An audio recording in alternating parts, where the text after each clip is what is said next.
The mainstream media is demanding that Georgia law enforcement officials classify the Asian spa shootings as a hate crime. So today we're going to look at the facts and see if the Asian spa shootings should be classified as a hate crime.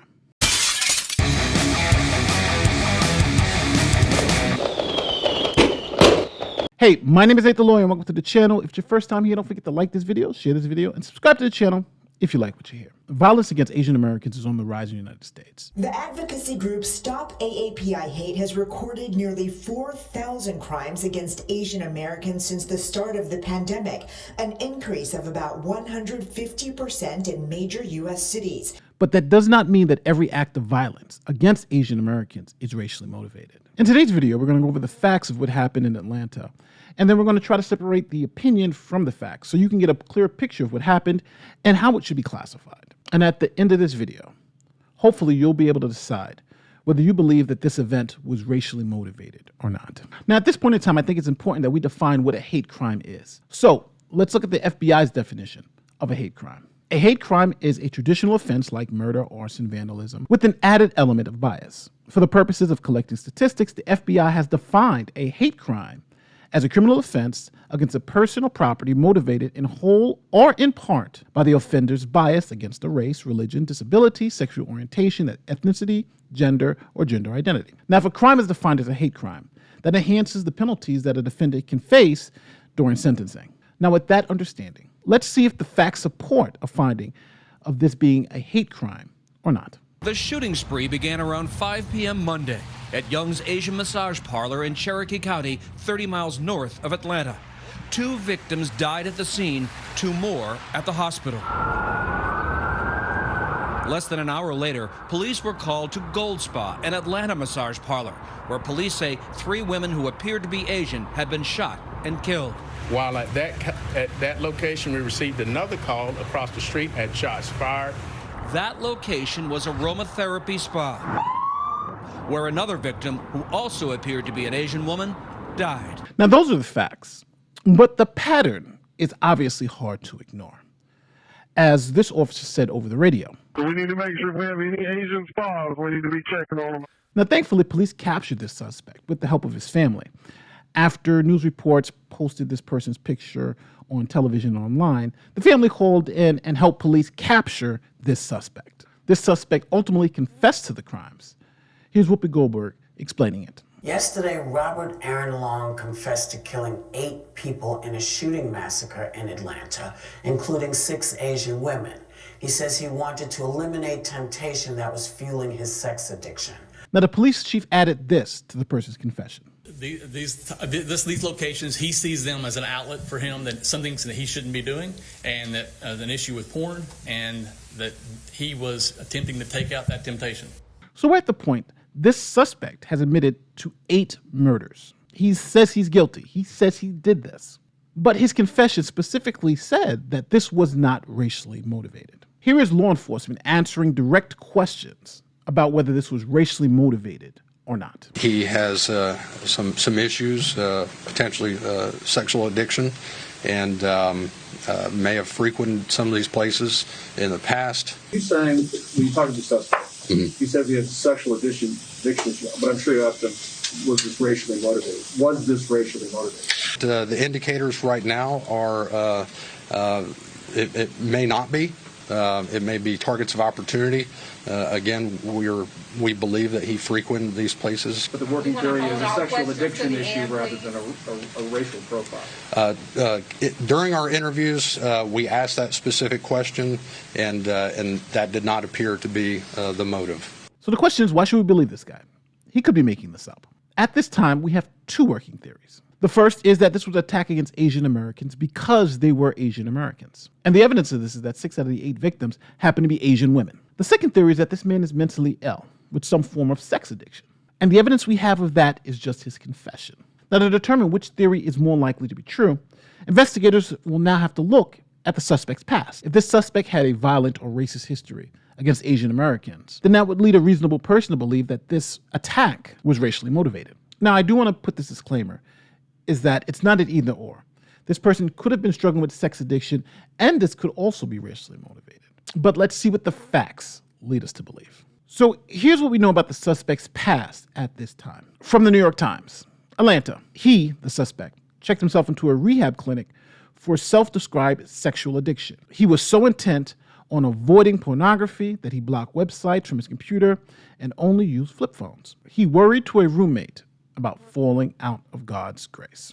The New York Times article then goes on, as investigators piece together whether and how racism and sexism might have motivated Tuesday's attacks. People who knew Mr. Long offered new details about a dangerous collision of sexual loathing and what a former roommate described as religious mania that marked his life in the years before the shooting spree. Mr. Long, whose church strictly prohibited sex outside of marriage, was distraught by his failed attempts to curb his sexual urges. The New York Times article goes on to say, the Atlanta police said on Thursday that Mr. Long had been a customer at 2 of the spas in the city that were targeted in the attacks. May have frequented some of these places in the past. Again, we believe that he frequented these places. That killed 8 people overall, including 6 women of Asian descent. They did not specify whether he sought anything more than a massage at the 2 businesses, aromatherapy spa and gold spa. The New York Times article goes on and says the suspect had told his roommates that his parents knew about his addiction and also suggested that he had lost his girlfriend because he did not stop visiting massage parlors. The New York Times article also goes on to say this. Once after the suspect had a relapse in the fall of 2019, Mr. Bayless, the suspect's roommate, recalled that the suspect, Mr. Long, had called him into his room and asked him to take a knife from him, saying that he was worried that he would hurt himself. I'll never forget him looking at me and saying, I'm falling out of God's grace. So I think this paints a pretty clear picture of this suspect's struggles before this mass shooting. And this suspect frequented these establishments. So the next question is, were these massage parlors engaged in prostitution? Just because the suspect says it doesn't mean we should believe him. Is there any evidence of these massage parlors being in any type of legal trouble for prostitution? Well, here's the Associated Press. Attack spas had been targeted by prostitution stings. The Star Tribune. Attack spas had been targeted by prostitution stings. The New York Times. The police made prostitution arrests at one of the spas in the attacks several years ago.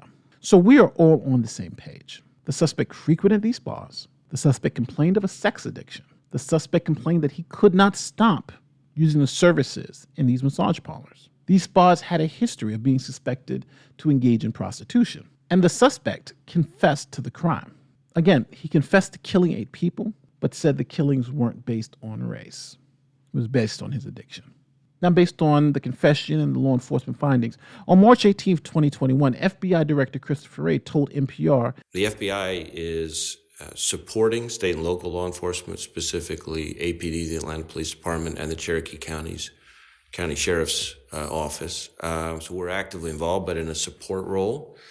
And while the motive remains still under investigation at the moment, it does not appear that the motive was racially motivated. So do our jury questions. Do you believe this was a hate crime against Asian women? Specifically meaning, was this suspect's crimes motivated because these women were Asian Americans? Now you have the full facts. Now that you've come to your opinion based on the facts, here's how both sides of the media are spinning these particular facts. So first, let's start on the left side of the aisle. This is both CNN and MSNBC claiming that these crimes were motivated by race. A growing calls in this community and country to protect the memories of the women involved. To target 3 Asian businesses and to kill 6 women who look like me, could be my mom, could be my sister, could be my aunt. And then to not call it a hate crime is dehumanizing. To say that it is unclear what the motivations were is, it's silencing. It's taking away our story. The attack on 3 Asian-owned spas in the Atlanta area is shining a light on what Asian American women face in the workplace and in their daily lives. If you were to believe the murderer's confession, race had nothing to do with the killings. The son of one of the victims tells NBC News that is hard to believe.